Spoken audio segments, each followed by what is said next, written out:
بسم اللہ الرحمن الرحیم۔ دوستو، آج ہم بات کریں گے یکم محرم کو حضرت امام حسین علیہ السلام کا قافلہ کہاں پہنچا۔ تو دوستو، حضرت امام حسین علیہ السلام کے قافلے کی قصر بن مقطع اور نینوہ آمد یکم محرم کو ہوئی۔ دوستو، قصر بن مقاتل کوفہ کے قریب ایک جگہ ہے۔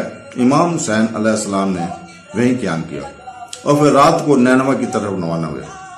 وہاں امام حسین علیہ السلام نے عبید اللہ سے پوچھا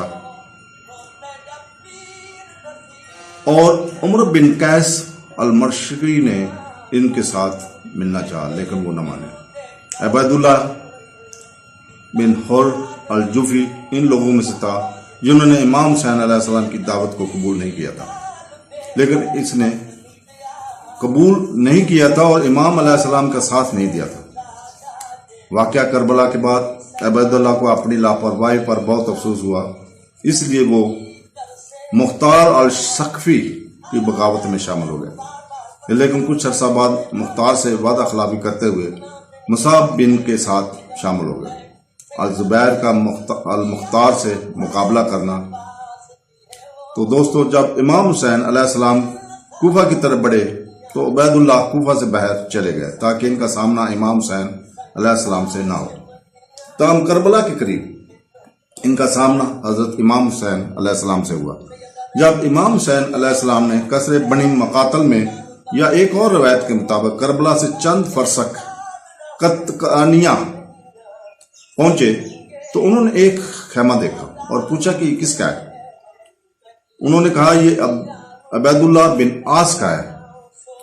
حل جوفی امام علیہ السلام نے ان کے پاس ایک شخص کو بھیجا۔ اکثر کتابوں نے لکھا ہے کہ یہ شخص حجاج بن مسروق الجوفی تھا۔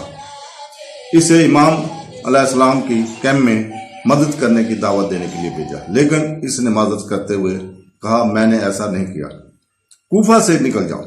لیکن مجھے ڈر تھا کہ حضرت امام حسین علیہ السلام وہاں چلے جائیں اور میں ان کی مدد نہ کر سکوں۔ جس شخص کو امام علیہ السلام نے بھیجا تھا واپس آیا اور عبید اللہ کا جواب امام علیہ السلام کو پہنچایا۔ منابع کے مطابق حضرت امام حسین علیہ السلام نے اپنے خیمے میں تشریف لے گئے اور بیٹھ کر خدا کی حمد و ثنا بیان کی اور فرمایا، اے انسان، تو نے ماضی میں بہت سی خطائیں کی ہیں اور خدا تجھ سے تیرے اعمال کے سوا کرے گا۔ کیا تم ان گھڑیوں میں سے اس کی طرف لوٹنا چاہتے ہو اور میری مدد کرنا چاہتے ہو تاکہ میرے نانا قیامت کے دن تمہاری شفاعت کریں۔ دوستو، اللہ تعالیٰ سے دعا ہے کہ وہ ہماری خطائیں معاف فرمائے۔ آمین۔ اللہ حافظ۔